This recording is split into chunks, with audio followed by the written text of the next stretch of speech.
they said the most powerful thing to me. They said, Dan, when you come into the league, they love you. They roll out the red carpet.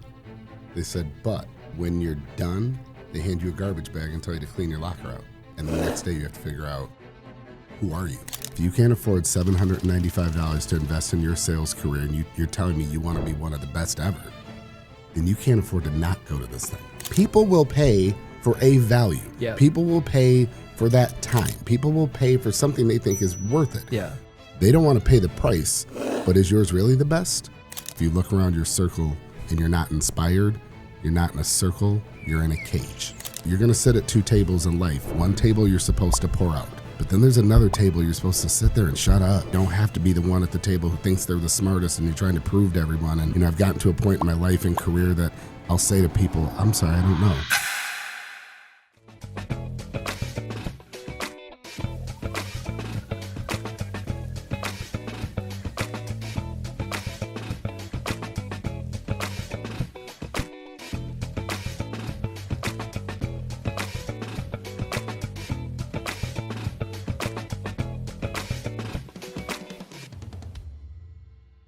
You're seeing the vision. Like, I like that. It's, and you're recognizing what people need. Yeah.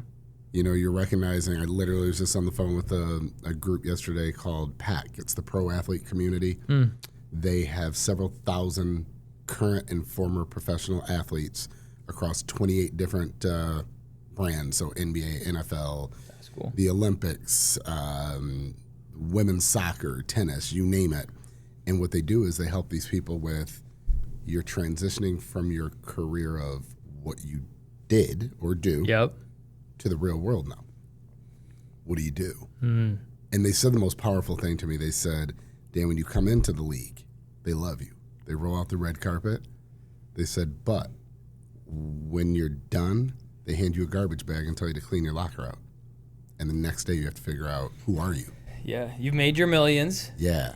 And you're like, now what? And you hear so many sob stories of athletes that don't have that support. Yeah. So that's a great organization. Yeah, but that's awesome. The conversation we had is just what you're talking about. They're like, what can we provide in this partnership that it makes sense for you, our members, us?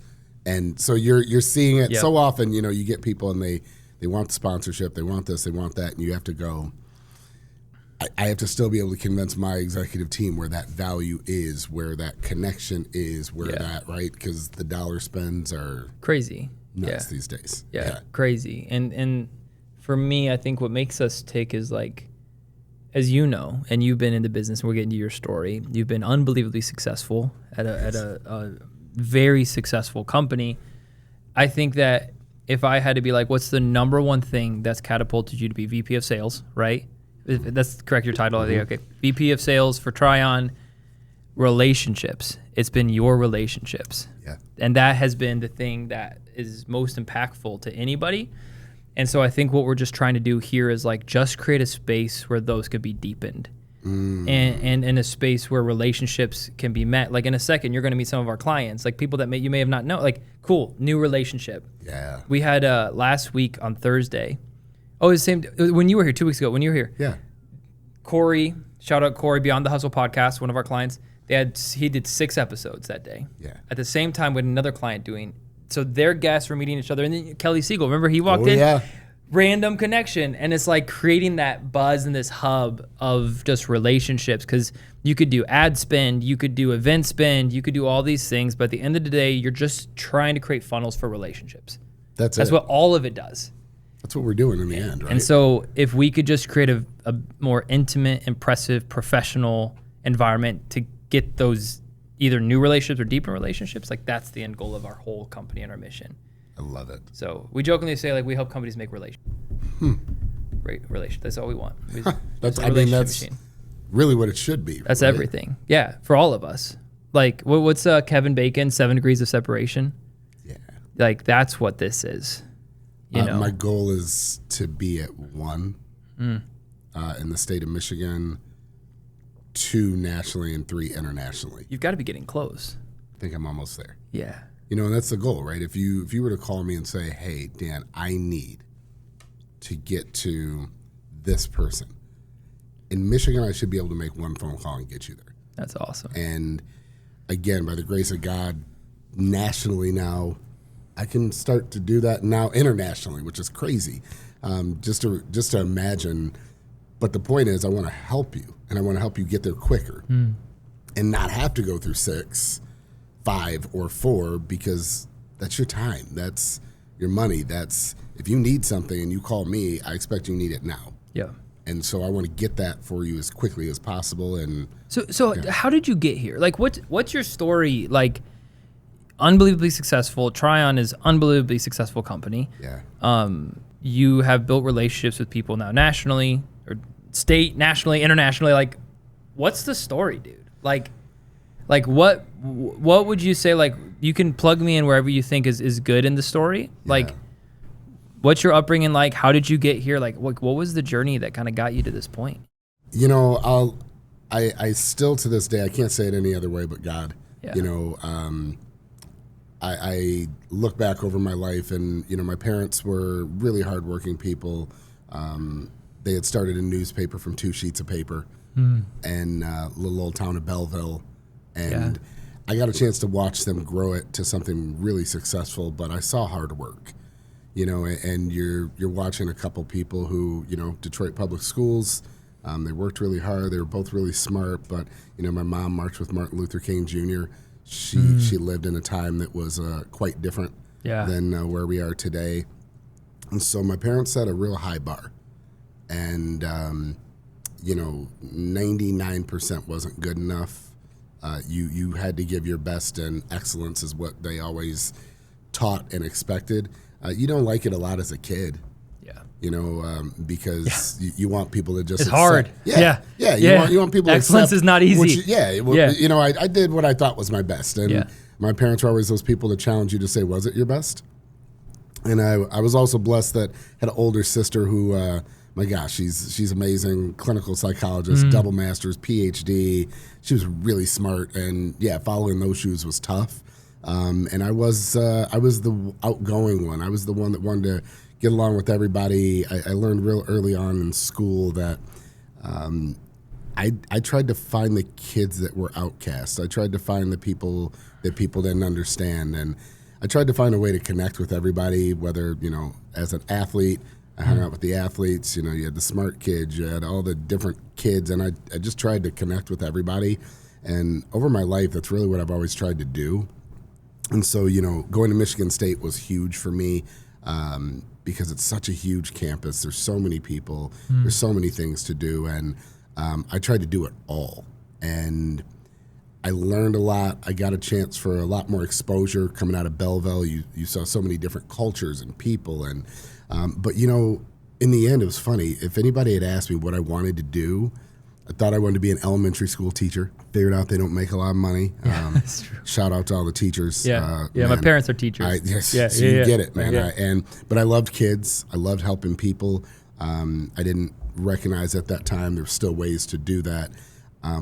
But when I was a kid, I used to watch movies, and you know how you'd see that guy in a suit, and he was in, you know, downtown wherever, and he had a briefcase, and like you just went, you're like, that's the guy. That was it. I remember just as a younger adult going, man, like that guy. I never knew what that guy did. Yeah. I just would look and go, that looked really cool. Yeah. And I remember one day I was working that time down in downtown Detroit, and I was driving to my office, and I looked, and I was like, I'm wearing a suit, had a briefcase, driving to the big city. I'm like, I became that guy. And it was like, I don't know how that happened, but I had become that guy. And at the time, I was a banker. You know, I was a vice president for Wells Fargo, Wachovia, National City. I did mortgages for a long time. I did really well in that industry. I was one of the top in the country. But I always, you know, we were talking earlier about relationships. And I think what always frustrated me about that industry was I could do a great job for you today. And I got you an amazing mortgage, and I got you the lowest rate. You're ecstatic with me. You love me. Yeah. You want to do more business with me. But how many times are you going to buy a house? And if I got you the lowest rate and there is no refinancing later, I lost that relationship. So relationship building has always been, the crux of what I've always wanted to do. I really had some great people in my life in sales. And I remember early in my sales career, I had a manager by the name of Gary Fawcett. And I think I wasn't even 21 yet. I was still real young in my career. And they had a sales training seminar that they wanted all the sales team to go to. And it was $795. And I remember I walked into Gary's office and I said, hey, Gary, I'm not going to be able to go to the sales training. And it was Zig Ziglar, Tom Hopkins, like some of the best sales trainers ever, right? And he goes, what do you mean? I said, I can't go. He goes, why can't you go? And I said, I can't afford it. And he looked at me and he said, then you can't afford not to. And I was like, wait, what? He said, if you can't afford $795 to invest in your sales career and you're telling me you want to be one of the best ever, then you can't afford to not go to this thing. And I remember I went home, a lot of bills didn't get paid that month. Yeah. A lot of shutoff notices showed up, a lot of scary stuff. But I hit that room with a different purpose than maybe most people were there with, and never looked back. And how old were you when this was happening? I was about 20 years old. Yeah, dude. So when you look pivotal moment for you. Yeah. Like this was one of those moments that shaped. Yeah. Do you think Gary knows this? I know he knows it because he saw what it turned me into at that point in my career, and failure was never an option. So you walked in that room being like, I just mortgaged my house to be at this meeting. Yeah. You went in there learning at a different level, networking at a different level because of the sacrifice that it took for you to be there. Yeah. I think there's a big lesson to be learned in that. It really was. And I appreciate that he didn't just let me have the easy out, right? Yeah. So often in life, people will let you say, hey, I can't make it. Oh, all right. I can't afford it. Oh, I'm sorry. No, he challenged me and he pushed me. And I appreciate that people like that in my life and career that maybe saw some things in me that I didn't even see in myself at certain points, continued to push me, continued to guide me, continued to motivate me. And, you start to hear that stuff. You start to learn different sales skills. But, the biggest thing that I really started to learn was I never wanted to be a salesperson. People don't like to be sold. Yep. People don't like, it's a yucky feeling. And I remember there was somebody in my life one time that he was like, oh, yeah, you're one of those salespeople, salespeople all the time. They tell you what you need to hear. And it felt icky. Yep. And I was like, I don't want anybody to ever look at me like that. So then I really tried to decide, okay, what are you trying to be then? And then you look and you hear people talk about a trusted advisor. And then, really at that point in my career, I said, I want to be considered an expert in my industry. And when somebody comes to me, I'm not trying to close you. And, we joked earlier that, people now call me a heart surgeon for businesses. Yeah. And, I say there's never a heart surgeon that's going to sell you on a heart surgery. You're going to come in. You're going to have tests run, diagnostics run. You're going to trust them. Right. When they give the advice, they build the trust, you're going to trust them. You got it. And if a heart surgeon tells you, so you're about to die if you don't have this surgery, you're not going to say, well, let me shop around a little bit. I'll get back to you. That's not what we do. And what I recognize is it is what we're doing. Same thing with what you do here. I mean, these are people's lives. Yep. People's businesses, they are responsible for putting food not only on their table, but several hundred or thousand employees are counting on them to make the right decision for their business, for their future. And if they make the wrong decision, that's costing more than just them. It's everyone. Yeah. So I look at it that way. And, every time I get the opportunity to be in front of someone, I try to be intentionally present in the moment, and recognize why God's putting that person in front of you, why you've, been blessed to be in that opportunity and situation. And, just try to give everyone your best because, one thing I've learned over the years is nobody wants, my 50%. Nobody wants my 70. So I try to give 100 at all times, and thank God it's worked. So that's true about your family too. As business owners and entrepreneurs, it's really easy to be distracted and have other things going on, but really learn to be intentionally present for your kids, for your wife. Like that's a hard thing, especially as a business owner, visionary, C-suite, like the stress that we're under, the people that count on us. Yeah. It is hard to sometimes turn it off, but that's something that I've been working to, like when I go home, phone goes away, right? Yeah. I'm with the kids when I'm with the kids. You know, if I'm not with the kids, it's like, honey, text me, call me if you need me, but like I need to be at work, right? That part. And that's been an 8-year journey of us trying to figure, and we still haven't got to figure it out. Who does? Yeah, but it is being, that's something that like, if you're not intentional about it, it's not going to happen. You're going to be distracted. Mm-hmm. Like the key word in being intentionally pleasant is intentional. Right? That part, yeah, right? You know what I'm saying? And you just said it, right? I mean, so often we succeed as business people, and then we forget that same intentionality belongs with your family, with your children. I'm married with 6 kids, and people often ask, what's the biggest challenge? One, with 6 kids, is giving them their individual attention. Yeah. Right? It's now getting them all together is difficult in and of itself, but it's not just getting them all together, it's having that one-on-one time and helping to give them what they need from me as a father at that point in their life. Yep. Is it encouragement? Is it just listening? Is it motivation? Is it tough love? Is it, right? And all 6 are different. And then you turn around, like you said, and then you've got your wife who, you know, over years has changed, has become a different person, has different needs, but that intentionality, you know, I a few years ago, like I said, it's a journey, but a few years ago, you know, I was up late and I was just couldn't sleep, and God said, you know, when's the last time you took your wife on a date? Mm-hmm. I was like, oh, well, you know, we went out to eat. He goes, no, when did you take her on a date? And so this started a few years ago, but I started looking up something to do, something we hadn't done before. And I sent her a Google invite in the middle of the night, and it just said surprise date night.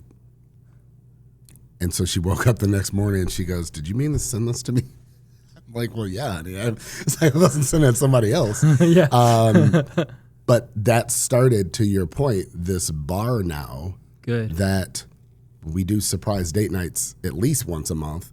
And I try to do different things. I do things that sometimes aren't things I would like to do. Yeah. You know, things that she would really enjoy, I think, or things neither one of us have tried. But to your point, it's that sometimes you miss, sometimes you do something, you're like, that was a 6. Yeah. But you learn from it, and you did it. Yeah. Yep. And it's that she notices you're trying. Yeah. You know, and you're also setting the groundwork for your children to see. Yep. Other men to see. You know, and I recognize that. It's funny, I try to buy my wife flowers a lot. And the funniest thing is the reaction I get from people. I cannot tell you how many times I've stood in a line with flowers and heard, oh, somebody's in trouble. And I've gone, no, I just love her.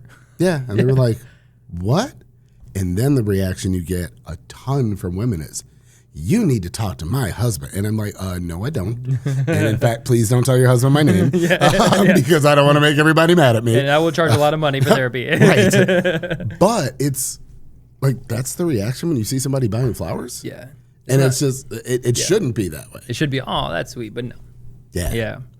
Yeah, that's something that, as you know, dude, when you grow a business and you try to scale, it's easy to not have the same drive and passion for your family as you do your business, but it should be flipped. Like, the reason we do this is for the family, is for our kids, but in the pursuit of what we like, you know, I tell my wife all the time, we live in a small bungalow, our kids are healthy, she's healthy, you know, I'm healthy-ish, no, just kidding, and that's enough, you know, like, I don't need to necessarily make millions to have a fulfilled life with the family. It would be worse for me if I made millions and didn't have my family because of the pursuit of millions, sacrifice that. And that's something that I'm not willing to sacrifice. Yeah. And I think a lot of entrepreneurs that start, we get so fixated on what we want to achieve that, you know, my mentor says, whenever you say yes to something, you're saying no to something else.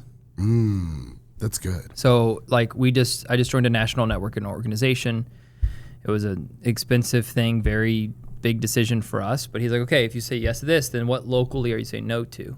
Like, yeah. And then when we made the decision for the family, because it's like 4 events in the year quarterly, they're a week long. So I'm like, okay, now I'm missing 4 weeks this year away from my family. Are we okay with that? And we made a joint decision. My wife's like, yeah, I think we need to do it. But like, I said yes to this, so I said no to maybe some more chamber stuff. Right. Maybe so. And so that's been a very helpful framework, is as a young business owner, if you're growing a company, you can't say yes to every opportunity that comes your way, because then you're saying no to something else. Right. And that's just been a really helpful framework for me to think through opportunities, partnerships, Well, you understand your why. Yeah. Right. And as you just said, we do this for our families. And you said, I went back and talked to my wife and we came to a decision. Because if we remember, we're doing it for our families. Yep. We need to go back and talk to our family and say, hey, if I do this to grow the business, to bring in more money, and we can do this, Yep. Are we okay with that? Yeah. And I think to your point, so often people miss that sometimes your wife and kids aren't asking for more money. They're asking for more time with you. Yeah. And if you say, hey, well, I'm going to go do this and this and this, but it's going to give us this. It's like, well, we don't want that. That part. Yeah. Right. And, now again, I tell people, listen, don't ever feel bad about chasing success, having goals. For sure. We should all have those. But you always have to stop and, to your point, remember, okay, so what's my goal? And maybe what's my goal for this next year? Yep. Right? It's going to change each year. As an entrepreneur, it changes so many times throughout the course of your career. But it's evaluating, what should I be doing today? What should I be doing, and what can I do today to take an intentional next step to get me to the goal that I think I want to get to? And I think so often people keep saying success. What's that mean? Right? What's that look like to you? And I remember I was at an event one time with a very successful friend of mine. Very, very successful individual. And we had a third person in the group with us, and I had walked away, and then it came back, and he told me the conversation that had taken place when I had left, and he had given me a really nice compliment and just said, man, I really look up to Dan. And the person was like, what? Because again, they saw him very successful, very wealthy, and they're like, what? And he said, man, just the man he is with his family and his kids, and he, while yes, lots of zeros on his number, he was looking at the life that I had built and the peace that I had, and he was talking about that. And the other person was just shocked because what they saw as success, he maybe had changed the framework and knowledge of what he thought success was. Yep. And so often you see people later in life start to try to get some of those things back, and you can't get time back, right? All we're doing is exchanging money for time. Yeah. That's all we do when we work. Whether you have a job, whether you're an entrepreneur, you exchange time for money, and then you want more money to get back more time. That's all we're doing. Yep. And again, constantly evaluating: is this what I want? Is the bigger house what I want? Is the bigger house what I need? Is the car what I want? And not even what I want. Is this best? I think part. You know what I mean? Like, is this the best thing for us as a family? Because what's best for us as a family might not always be what's best for me as a business owner. And then you have to reconcile that. Yeah. And that's why, like, for us, it's an us decision. But my wife fully leans in to trust me because there's trust that's been built over the years. Yeah. Right? So she, like with this investment, she's like, this is a lot. I was like, yeah. She's like, will we be okay? And I was like, I don't know. I think so. Yeah. But we have to know the risks. Yeah. So it's like, what's the worst case scenario? But what's the best case scenario? Oh. Right. And now we can then as a family say, let's go in this together. So that way, if crap does hit the fan, we've already made that decision together. Yeah. And there's no finger pointing. There's no like, I told you this was a bad idea, right? Because it was an us decision from the beginning. And so, like, actually, when I hired my first employee, I called his wife to make sure that she was okay with him working for a startup because I wanted her to know how risky it was. Wow. Because, and so I actually have her loyalty. Like, I'm trying to convince them to move here from Texas. And they're actually like, she's considering, just because at the beginning I was like, hey, I literally have no money to pay your husband right now. Yeah. He's going to work a month for me probably for free. Right. But this is the vision. But this needs to be a both of you guys' decision, because it's going to be hard. And I'm going to call him late at night. I'm going to ask him to work weekends. And he's going to be my number 2. So, like, if this thing takes off, this is going to be life-changing for you guys. But there's also a very good chance that it doesn't. I was like, just give me 3 months. And then after that, you can tell him to leave and walk away. And that was big, because it was a struggle. And then the nice thing is now he's getting paid double what he was getting paid at his previous job. And that's just a very fulfilling thing, obviously, for me. And what you just said twice in that scenario is honesty. Mm-hmm. Right? And I think that authentic honesty has gone away a lot with a lot of people, and I think people fear that. But when you said your wife said, are we going to be okay? You said, I don't know. Right? That is probably one of the most powerful things you could have said back to her. You think about it as a parent. Mm-hmm. When your kid asks you something, we pretend to try to know everything. Yeah. But there's something that's gained in trust with them when you say, I don't know either. Let's find out together. Mm-hmm. Hey, maybe there's someone else that knows. Yeah. But I don't know everything. And you saying I don't know to your wife was honesty. Then picking up that phone and talking to his wife and saying, hey, I want to make sure this is okay with you, and not trying to paint some picture of what the company was before it was. Yeah. You explain the vision, but you also explain the challenge. Yep. And I think so often people just want the good side, but you got to tell them the other side too. So if you are in, then great, we're in this together. We set the expectation. Like, this isn't a surprise for anybody. And then if for whatever reason it doesn't work, you've shared it. But when you do call late at night, we've talked about it. There's never a gray area, because you're just being very authentic. And again, in business and relationships, I'm seeing more and more people are really pressing into that. Yeah. Those are the people you want to be around. Those are the people who will tell you honestly about yourself. Well, this spills over to pricing, right? Yeah. Like, honestly, we aren't the cheapest, No. right? Whatever product you have, but we're the best. Yeah. Now we might not be the best fit for you right now for your budget, but being authentic, even when you talk about price and sales, is huge. And I learned that the hard way, because when I was selling insurance, I didn't have a choice on the price. Like, the price is what the insurance company told us as agents to sell the price. Like, that was, like, I had no control over it. Right. And people are like, oh, that's a lot. I'm like, well, listen, you can go somewhere else, and that's fine. Go ahead. But generally, you get what you pay for. And, like, I know we will do this, and I know we'll come through, but, like, we aren't the cheapest. So I'm not going to pretend that we're the cheapest. I'm not going to lie and be like, oh, I've called 100 other companies. We're cheap. We're not. So just admit that, and then your buyer can make a way clearer decision because they have all the information, and you don't have to hide it. Price doesn't matter. Yeah. I've said it in sales training for years. You can't convince me price matters, because otherwise every one of us would drive the cheapest possible car, 4 tires, doors, steering wheel, an engine, because its purpose is to get you from point A to point B. We would all live in the smallest houses in whatever area. Yeah. Windows, doors, roof serves its purpose. But yet, people buy brand new cars every day. People buy anything from Cadillacs to Ferraris to Maseratis to... Yeah. People live in $1 million houses. People have suits or watches or things that same watch tells time. It's the value to the person. And the value is what matters at the end of the day. That value to the person. And to your point, if I'm looking for the best and I want the best, they will pay for the best. Now, if I can't afford the best, I want as close to it as I can possibly get. Yep.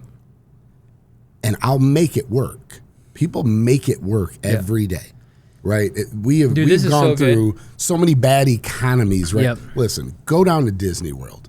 I have never been to Disney World one time and not seen a line. People will open up a new Amex if they have to. Listen, man, I have gone there and watched this line of people from all around the world. Yeah, dude. And I'm looking and I'm going. They'll pull up in their Corollas, rusted out rims, to show up to spend 10 grand at Disney.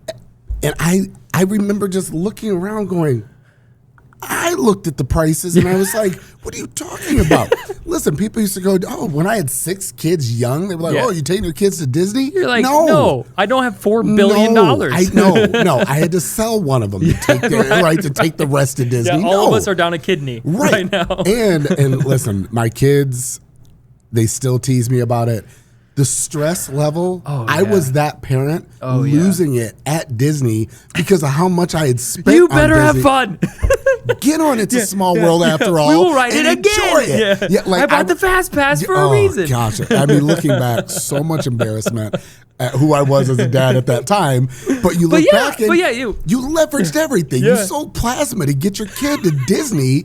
But somehow there's a line around every year. I know. I've never seen a Disney cruise empty. Yep. You look and you go, wait a minute, what? Spring break. You see these cruise ships with $20,000 rooms and they're packed. So people will pay for a value. Yep. People will pay for that time. People will pay for something they think is worth it. Yeah. So the challenge, and I say this to a lot of people, and people don't like it, right? And this is more of that higher level when an entrepreneur really wants to get there, when a salesperson really wants to say, I don't just want to be good, I want to be epic, I want to be the best. Then you look in the mirror and you say, okay, so here's the question.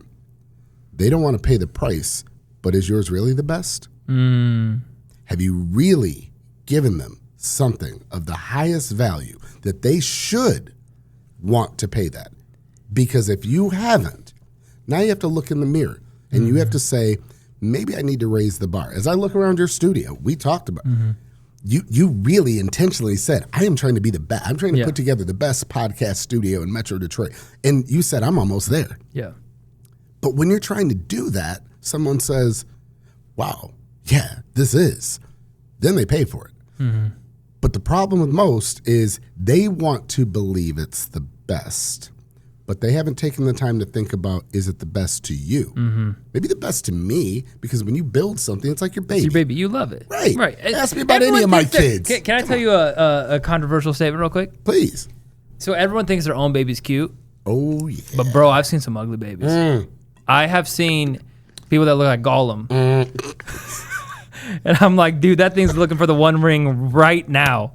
And the mom is like, oh, look at my precious darling. I'm like, dude, you I don't think it's human, bro. And you're like, oh. You're like, that thing is an alien. He's so big. So it's crazy because when our first kid, and I love her, she is the cutest kid ever.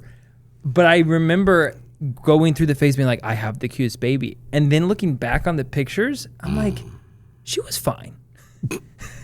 But like, she wasn't a girl, but in the moment, so that's a just side thing. But you're right. There are ugly babies, by the way. Just side note, there are some terrifying creatures. Listen, and some of you know, your kid is you were that ugly baby. Just admit it. It's you okay. may have grown out of it. It's called glowing up. Yes, exactly. There's gonna be a glow up.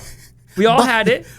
But again, it's sometimes looking at your business and recognizing right now it's an ugly you have baby. A problem. Yeah. Right. And I mean, listen, even in business, I think, so often we talk about even awards we win at Trion, and we'll high five, we'll chest bump, we'll do all that stuff. But then we'll look when they're, surveys that we're giving to our team, and we go, okay, here's all the things they liked. And it was great. We celebrated. We won Best and Brightest Award, coolest places to work. All that's awesome.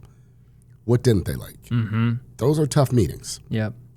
Because these are honest. These are, right, the people don't have to put their names on it, so they're anonymous, and you're reading how they really feel. So you can do two things. You can, those people don't appreciate anything, or you can listen and try to improve and try to continue to make changes to hear your people. And when you do that, you keep winning. But so often people don't want to do that because they want to say, my baby's cute. Yeah. You're like, look, yeah. We don't want to pressure testing your own business. Yeah. Like literally yesterday I had a call. One of the clip went out for a client. I wasn't really happy with it. And so I called our operator. I was like, hey, like, let's talk through our QC process again. Like, what is this? Like, how did this get released? Like, because, and the client didn't, like, they were thrilled. Like, I was like, because I know where I want to get this. Yeah. These are the little things that have to be fixed so that we can be the best. And I think you could also be the best and not have the ability to communicate you're the best. Ooh, very good. So like what you're saying is you might think you're the best and say you're the best and not actually be the best. But you could also be the best and be so wrapped up in price and not actually be able to communicate the value that you are the best. Yeah. And so then you're also losing out. Yeah. And it's that fear, right? It's that fear of somebody may say no. Yeah. And you should actually appreciate that, right? If you notice, Ferrari never runs a end-of-year clearance sale. Yep. You never will see Lamborghini doing a closeout sale. In fact, you don't even see commercials for those cars. Yet, they still sell a lot of them every year because somebody is going to buy it. Somebody is going to pay for it. Because they figured out how to communicate that to their target market that it's worth buying. Exactly. And I think where I struggle in a sales in this new environment is I truly believe we are building towards the best. But I don't think in sales meetings, like it happened Monday. Yeah. Happened Monday. Hop on a call, guy's talking with me. He's like, so what's your pricing? Right? And I should have been like, well, it's custom fit, but like, let me tell you what we solve first and then we'll get there. But I was like, well, you know, and I'd like immediately, I was like, well, you know, we're doing this but you know, and like, then I like started like, but we could always figure something out to match your, I'm like, no, that's not like, because and I was just reading a book, do you know Alex Hormozy, he's a big gym dude with a big beard, he has a bunch of whatever, and what I'm working on is pricing for outcomes. Yes. And then I am working on the ability to communicate that clearly so that when we talk about price, because I truly believe like our price is like the best value that any company should ever do. Like I'm like, it's a no-brainer. Right. But I think I've struggled with communicating that on why it's a no-brainer. And I think that's where potentially some business owners could also resonate, where they might be working to that they have a really good product, but they just haven't figured out a way to communicate that. And here's the thing. You are thinking about your product. Everybody who's selling is thinking about their product, their value. And that guy called and said, what's the price? The response is, what are you looking for? It's like coming into a car dealership and saying, how much is a car? Well, 20 grand, 150 grand. What are we looking for? Do we need an SUV? Do you need a minivan? Do you need a used car? Do you want a new car? What are you looking for? What are we trying to accomplish first? And if the person doesn't want to go there, that's not your client. Yeah. That's when it's okay to get the no. Don't date, get married. Yep. We're not trying to date clients. My client retention rate is 98.7, and I still lose my mind over, that part that they went out of business, That they went out of business, they got acquired. Like, why didn't I get the company that acquired them? Right? That's how I think. But I don't ever want to date a client. I want to say, what are you looking for? Where are we trying to get to? What are your KPIs? Where are you trying to take your business?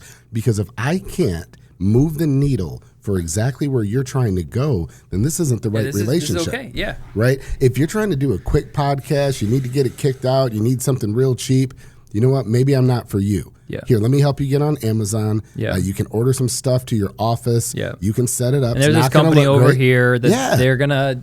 Listen, you can do it yourself. What you're doing here, what we're doing, it's 2026. People can do it themselves. Yeah. Right? I can also change my own oil. Yeah. Right? I remember one time my wife, one of the funniest stories in life, it was one of the first cars I had bought my daughter. Yeah. It was a Dodge Nitro, and her back window stopped working. And my wife took it into the dealership, and it was something crazy, like $1,500 to get it fixed. I was like, $1,500? I could do that myself. Yeah. And my wife giggled. Mm-hmm. Oh, she knew. I go, what are you laughing about? She goes, oh, you can fix it? I was like, of course I can. Yes, I can. Yeah. Got online, YouTubed it, ordered the parts, did everything. Went through an entire day. And man, when I tell you, when I started that car and I pressed down and up and that window went up, I was like, yeah. And then I realized what my dollar per hour is and what I make and how much time I had put in to fixing that window. It was like I just threw away, really messed up because I'm not good at that, right? Yep. But it's understanding, listen, there's a value, there's time. Everybody's not looking for the same thing. Mm-hmm. Our time is precious. Money is precious. So when that guy calls, how much is it? Well, it depends. What are you looking for? What are you trying to do? Yeah. Let's talk about that, sir. I don't want to throw you out a price and I gave you a quote that, man, it's not fair to you. Right. I want to make sure I know what you're trying to accomplish first, just so I can get you the right quote. Well, I just need time. Okay, you need time in the studio. I understand. What kind of podcast are you trying to put out? Mm-hmm. What type of quality are you looking for? What have you looked at so far? What are you currently doing? What have you not liked about what you're currently doing? Where are you trying to get to? And what's the long-term goal in producing this? Are you putting this podcast out, right? Yeah. To drive sales for your business. Okay, great. What is your business? Mm-hmm. What is the product you're selling? Who's your target market? Who's the person that's going to be listening? Mm-hmm. What's the quality you think they would expect to see? You ask them because, again, they want to rush and just tell me because that's our world now, right? Yeah. What's my mortgage rate? Listen, I have had a chance to talk to some of the best mortgage professionals and banking people in the world, and if you call them and ask for a rate, they don't fire a rate back at you because they shouldn't. Yeah. Right? It's the largest investment you're ever going to make, your home. They talk to you. How long are you going to be there? You plan on moving, right? All of those things. You need to actually be a consultant and advisor. And then when somebody pushes back and treats you as something different, you have to remind them who you are. You can't be all things to all people. No, and don't try to be. Yeah. And in fact, don't try to be that grimy salesperson firing off a rate, firing off cheapest price. If that's what you're looking for, cheapest, best, those don't line up. Yeah. Right? I've never seen it. Mm-hmm. So what are you looking for? And when that person says, I'm looking for this, then great, let's show you this because I have this. Yeah. I've got the We best. can facilitate this. If you want that, I can get there. So now let's make sure we can help you get there. Then we can figure that out. Yeah. That part. But people are so quick to run to how much. Mm-hmm. People don't care about how much. They are still calling for because even if they're asking how much, they're just wanting to know, can you facilitate the outcome that they want to have happen? Yes. And I'm like, well, and this is such good advice for any entrepreneur listening to this, whatever your business is, whatever your package is, it's not about your package. It's about, can your package solve the outcome of the client that you're having? Yes. Right? Even if you're like mowing grass, right? Yes. What's the price? And it's the same thing. Well, let me ask you about your yard. On level 1 to 10, how serious are you about your yard? Right. How good do you want it to look? Do you fertilize it? Do you take? It's the same thing. Yes. Because you could charge $150 for a lawn, or you could charge $20 for a lawn, and you need to decide the person that's going to pay you $150 for their lawn because they want diagonally cut, they want it bagged. You will then. It's not even a sale at that point because you've learned that they're your target market. You have what they're looking for, but you can't sell a $150 lawn cut to someone that wants to pay you $10 because they have weeds. They don't care. They haven't, they're just. And so defining that early in the relationship, that's what you're saying to do. Yeah. And think about how many times you've gone onto a car lot, and everybody has gone through this. They went to the dealership thinking they were going to buy something. Mm-hmm. They left buying something much higher, much more, better car because the person, and a really good person, gets them credit pulled first. Yeah. What can you afford? They know the range. They remove the barriers and all this. Yeah. And then they give them keys. Drive it. Take it around. Yeah. Take it for a spin. See if it works for you. And then that person sees themselves in the car. They feel the car. And then they always do the same thing. They go back and say, Well, let me get in what I came for, though. Yeah. Okay. And then they give them the keys to that. And they go, this doesn't feel what I would. I don't like this. Where is this? This isn't leather. Like, yeah. Mm-hmm. And the whole time they're thinking of that other car. Nobody ever puts them in this car first. They put them in the other car first.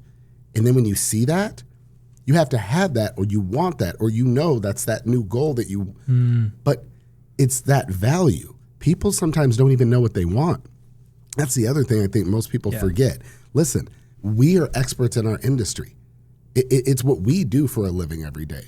You know, when someone calls us for benefits or 401k guidance or workers' comp, payroll, HR, no, you're not supposed to be an expert at that. That's what we do for 1.2 million employees. You don't. You do it for your handful of employees you have. We do it for people all over the world. Yeah. So when you call me, you're not supposed to know. Just trust me. Right. Yeah. And that's when, if you're excellent at your craft, you're an expert, you're an advisor, and you truly want to educate someone, then you start teaching people about, hey, let me explain to you why you look at one podcast and you see this, and then you hear another podcast and do you hear the difference? Why don't you look at this here? Why don't you look at this? Why don't you look at that? Why don't you look at the playback on a phone? Why don't you look at the playback here? And people start going, oh, wait a minute. Yeah. You're the one that's supposed to tell us. So they go, wait, no, I want that. Oh, I figured that's what you wanted, but I wanted to make sure you saw both, understood the quality of both, why one thing costs a little more than another. Yeah. Right? Everybody's not always looking for the cheapest, but when you educate, right, that's the biggest thing that most people, even entrepreneurs, just forget. Educate the consumer on your product. Know your product. Know that value. And if it is the best, be able to articulate it and explain that to someone why you are the best. And then if they don't want it, hey, you can shake hands and say, that's okay. But at least we're clear. That part. At least we're clear. That part. And dude, this has been great because I have a lot of young entrepreneurs that listen to this show. And so this has just been, I mean, this should be paid advice. This is so good, dude. Like, I needed this myself because you're walking in at a time where I'm figuring a bunch of crap out. And I don't know a lot. I'm just make it up every day. You know, that's all we do, man. That's all we do. And this great advice. I want to ask you this as we wrap up because I know you have I don't want to make you late to whatever you got going on today. If you could look back when you started your career, out of all the lessons you've learned, what's one piece of advice that you know now that you wish you would have known when you started? That we're not supposed to do it by ourselves. You know, God didn't create us to go at this by ourselves. What we're doing today, you talked about one of your mentors, one of your advisors. I just think about people who have poured into my life and have given me amazing advice over my lifetime, and they didn't have to. They didn't have to take the time. Probably one of my dearest mentors, a guy named Ed Santangelo. He was one of the founders of the electronic medical record system, and you know, took it from microfiche to digital. Like, the guy's a genius. And the number of times I've just sat and asked him things about business or life, and he took the time to share with me. Friends, like we talked about, that honesty, that transparency, that will just be honest with you and that you can bounce some things off of. You know, I wish I'd have known earlier in my career, because I think so often we grow up thinking we're supposed to know everything. We're supposed to be tough. We're supposed to be able to handle it. We're supposed to, and, you know, I don't care if it's male or female. I think both grow up just trying to think we have this all figured out and we've got all the answers. We don't need help. And we're supposed to look for help. You're supposed to look for mentors. People have heard me say this a few times in speeches, but if you look around your circle and you're not inspired, you're not in a circle, you're in a cage. If I don't look at you and say, man, this motivates me. Man, this inspired me.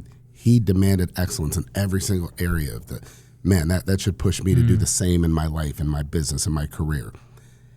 If you aren't surrounded with people pushing you to get better, look at your circle again, right? Maybe your circle's gotten a little too comfortable. And I always remember, you're going to sit at two tables in life. One table you're supposed to pour out. You're supposed to pour out everything you know. You're supposed to give. You're supposed to advise. You're supposed to help and just give back to that next generation, that person coming up behind you, that person struggling. But then there's another table you're supposed to sit there and shut up. You don't have to know everything. You don't have to be the one at the table who thinks they're the smartest and you're trying to prove to everyone. And, I've gotten to a point in my life and career that I'll say to people, I'm sorry, I don't know. No, I'm not sure what that is. Can you help me understand that? I'm not familiar with, that type of technology. Please help me understand. Wow, AI, I didn't know that about AI. Can you help me understand? Because guess what? How are you supposed to? And when you sit in front of a client and say, I don't know either, it's okay. They don't expect you to know everything all the time. There's a respect that's gained when you say, hey, I'm not sure about that. Let me verify that. Let me get back to you. Let me make sure I get you the exact answer. That's respect. That's trust. That's, and just realizing you don't have to know everything, but when you actually reach out for help, when you actually lean on others, when you find an accountability partner, someone that will be honest with you, and I like to say find an accountability partner who doesn't do what you do. They're outside of your industry. Yeah. They don't know your world, so they can look at it with a fresh set of eyes and just give you some honest feedback about where you are, maybe as a husband, maybe as a father. Also recognizing the accountability partner for one may not be the accountability partner for everything. Yeah. The person you listen to on your business may not be the person who you sit down and say, hey, man, I'm struggling with my wife and my kids. I've really seen you with your family, man. How do you do it?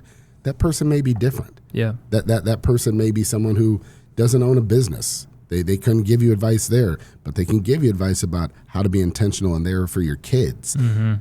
It's constantly going back, and even sometimes it's that your own kid.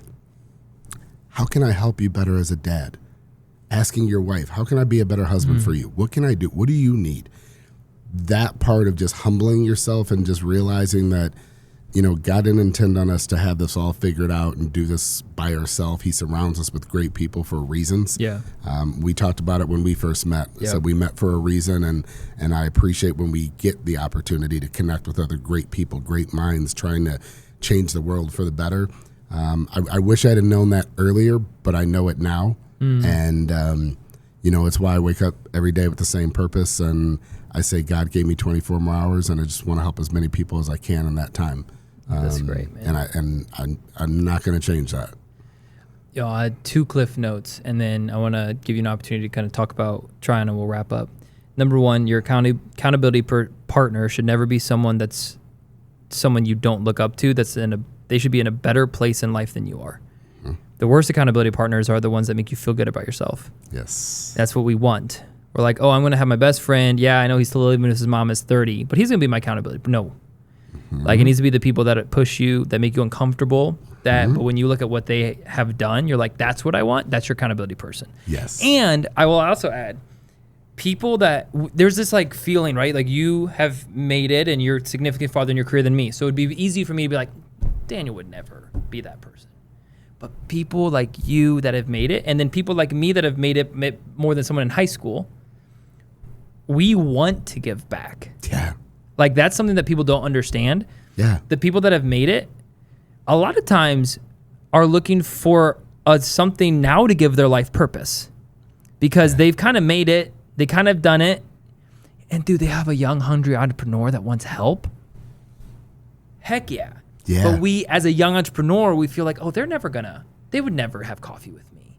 And so my encouragement to the listeners, who is that person that has that status, that has the success that you're like, they're never going to talk to me? Ask that person. Yeah. Because there's a very good chance that they would love to help you be the best version of yourself. And if they can't make it the first time, follow up again. And they might know somebody that they're like, hey, I can't facilitate this yet, but you probably should go talk to this person. This person's like that next step for you. When you've hit this, okay, then call me, right? Yeah. And so the answer is not always exactly what you want, but it's sometimes what you need. And just making that ask to that person, but just don't make the accountability person someone that's like worse off than you. Just don't do that. Like, that's like, and then you also mentioned getting in rooms. If you always find yourself being the smartest person in the rooms, you either have a massive ego problem or you're just in the wrong rooms. Yeah. Right. And that's something I made the mistake of in the insurance career, where I felt like I was always like pushing the envelope, and everyone, like, we'll talk about this off air, but 100% commission, you kind of scrape the bottom of the barrel of the force of like a bunch of 50-year-olds that have been on their 9th insurance company. And you're like, that's the room you're in for 5 years, you kind of get drugged to that level. And then when I realized that was happening, I was like, I need to switch the rooms I'm in. And when I made that choice 2 years ago, like, because I didn't even realize it was happening. Dude, it is incredible when you shove yourself into rooms you feel like you shouldn't be in. Oh, those are the best ones. Incredible. It makes you a little uncomfortable. You're a little nervous. You're a little imposter syndrome. But man, those are the most impactful. They are, and that room is full of people that you just talked about who are willing to help. Yeah. They want to help you. They want to hear your story. But again, now you're in a cage if you're not in that room, because that room will be comfortable. Yeah. That room will be nice and cozy. You can show up as the man in that room. You're the guy that everyone looks up to in that room. So it feeds a little bit of that ego. You don't want to be the lowest man on the totem pole again. Right. Everybody will tell you how great you are. Everybody will tell you how awesome you did. I know my personality profile, and yes, I love recognition, but I also love honesty. And I want someone to tell me, hey, Dan, that was great. Your speech was fantastic. You did that. But, this one part, oh, okay. Thank you.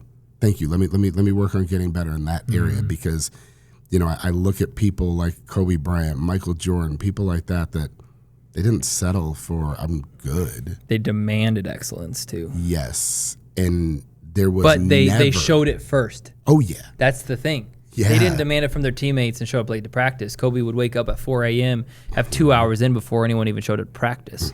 So when he demanded excellence, it was a very natural step for him to demand that because they can watch it. It wasn't like he showed up late to practice and then demanded. Like, that doesn't work that way. Right. There's a story of him when he was playing, I believe it was Jay Williams in the New Jersey Nets. And Jay Williams was like a rookie, and he had come into the gym, and he was going to get some shots up. And as he's walking in, he sees Kobe's there working out before the game. And he's like, oh, all right. So he's like, he looks down. He already had a sweat going. Yeah. He's like, all right. So he laces up, and he says he shoots for like an hour and a half. And then he's like, okay, man, I've got a game tonight. I got to, cool it down. And he looks down. And he's like, Kobe's still going. And he's like, man, we're going to kill them tonight. Like, he's not even going to have legs. He's exhausted, right? And he went off for like 62 that night on him. And Jay said he walked up to him at the end of the game and was like, Kobe, why were you going so hard before the game? And Kobe said, because I saw you come in. And I wanted you to know no matter how hard you were going to work, I was going to work harder. That's the mentality. If you don't have that, people talk about Mamba mentality, built different. Listen, those are cute slogans. Living it is hard. Really showing up is hard. Kobe Bryant's last year in the league, he was still taking first in every sprint because he wanted every single person on his team to know you weren't going to be better than me. You watch his final game. Oh, man, that was... Listen, they thought they were going to win in Kobe's final game. Drops 40, just fourth quarter, just takes over. It was probably just one of the best moments in basketball for sure. To watch someone go, no, this is my final game. Everybody knows it. I'm supposed to be old. I'm supposed to be retired. I'm supposed to go out waving and no. I am not going out anything less than my absolute won. Best. Yep. And I remember him looking over at Vanessa and the girls, and there was just kind of that look of, not tonight. Yeah. I don't know what they think. And Shaq was there too. Yeah. And Shaq knew. You saw that he had a big smile because he knew. Yes. Like, and when they called the timeout, it was like 30 seconds left. Kobe was gassed in his face, but you saw that that thing in his eye. You're like, he's not going to lose this game. No. He's not going to lose this game. Those are the people you can see it in our eyes. Like when you talk to a certain person and you get there and you actually start to hear what motivates them and what does. Yeah, like those are the people I look for. Those are the people I study in life. Those are the people I say, listen, why? What motivated them? What drove them? Why did they do it? Whether it's Michael Jordan getting cut from his high school basketball team and, listen, he went through and he figured out, okay, what do I have to do? And he just wanted to get better. He wanted to become the best. Kobe talks about when they came out the list of top 100 players and he wasn't on it. He then went to every single AAU game that summer, and sought out people on the list. He had their names circled. Yeah. They had a target on them they didn't even know. And he one by one just wanted to show everyone, you thought they were better than me? Yeah. Let me show you. Yeah, because someone else could look at that list and become discouraged and be like, man, people don't think I'm that cool. People don't think and it's not about what people think. Yes. And that's what he realized. And man, we can keep going, dude. Oh, This yeah. is awesome. Oh, yeah. We'll do this again. Yeah, that's round a promise. Round two soon.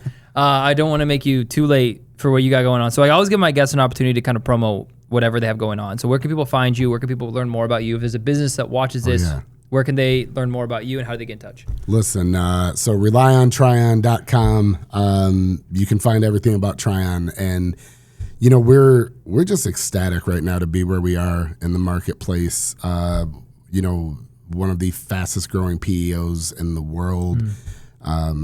With our partnership with Venture, we're doing $58 billion in payroll for 1.2 million employees around the globe. But I have clients with 2 employees. Yeah. And I've got clients with over 8,000 employees and everything in the middle. And I just love that every day I get to help people. It's what I get to do. You know, whether it's a hospital system, a law practice, a startup IT company, like my clients are everything. And when you have the ability to help people at so many different levels, it's really cool because I get to meet them where they're at today, see them grow and scale. You know, some of the people on our commercials, my God, some of the best people you could ask, you know, the Joe Vicari's of the world, largest restaurateur in Michigan, you know, and you just watch how he's built so many amazing restaurants. And you watch how he did it. He did it with character. He did it with integrity. You look at somebody like Anthony Tomei, one of the largest Jimmy John's franchise owners in the country now. But again, I remember him starting with us with 432 employees, and he's well over 1,800 now and just crushing it. And you see him opening up new things. And every time I talk to him, he's having a blast, man. And he's somebody you want to work with. It's somebody you want to have on the team or be in the locker room with. And, you know, you look at people like that. You look at people like, you know, the Elia group, Zaid Elia, and, you know, I just had a chance to go down to Nashville and see his location down there, and he's opening up a restaurant for Kane Brown down there. And I mean, like, just you get to talk to these visionaries and people doing really neat things. And then you talk to somebody who goes, yeah, I had this little idea and I'm starting it up. And you're like, yeah, let me help you. Yeah. And they're like, well, I just have 2. And I'm like, yeah, let me help you. They're like, wait, but you're the vice president. I'm like, yeah, I'll still help you. That's awesome. So that's just, we love it. And so, you know, again, you know, whether it's payroll, HR, employee benefits, you know, we have the ability to just kind of help people leverage our economies of scale. Nice. We're like Costco or Sam's Club, man. We just buy more of it, and people get to take advantage of that. So, and it's relyontrion.com. You got it. Well, dude, thank you for coming on this episode of the Dillon England Show, dude. It's been a blast. Absolutely. Thank you for making the drive. Second time to the studio. You're a busy guy. At least we're not that far away, which is good. Not at all. And I will say this, and I have to say it, congratulations, because for the people who have not been in the studio yet, you need to come. As I see this, I've had a chance to do a lot of podcasts. I've had a chance to do a lot of these. I haven't seen this. The intentionality that you've put behind everything, the quality, the level, again, that excellence, people can talk about it, but people can also do it, and you're doing it. Thanks, and so man. congratulations, Thanks, man. I appreciate that a lot. You guys clip that. You guys clip that. Yes, exactly. Thank you, brother, for coming on this episode. And guys, thank you for coming on this episode of the Dillon England Show. As always, like, comment, subscribe, share with a friend. Listen to this in the car, wherever you go. And hopefully this challenged you today to be better business owners, better family men, and always never be the smartest person in the room. Find a better room, find a mentor, find an accountability partner. Bro, thanks you for your wisdom today. Absolutely, Appreciate you. Brother. Thank you. See you guys on the next show.